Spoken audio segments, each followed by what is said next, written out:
की भगवंत काट्याच्या भेसावर निद्रास्त झालेला सकाळच्या पाण्याला जाऊन काट्याच्या भेसावर झोपला होता.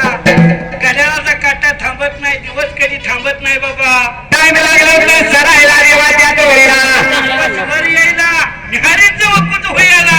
न्यायचं टाइम झालं होतं. गावातली गाई गुरं राखणारी फुलं देवाच्या वेळेला आपापल्या घरी निहारी केली होती. दुपारचं जेवण बांधलं होतं आणि गाई गुरं सोडून देवा आत्महत्या मारायला बरे का आई लावल्या होत्या चाऱ्याला भगवंताला.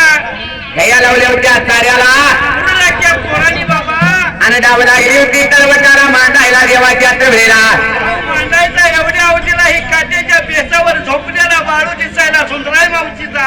आणि पोर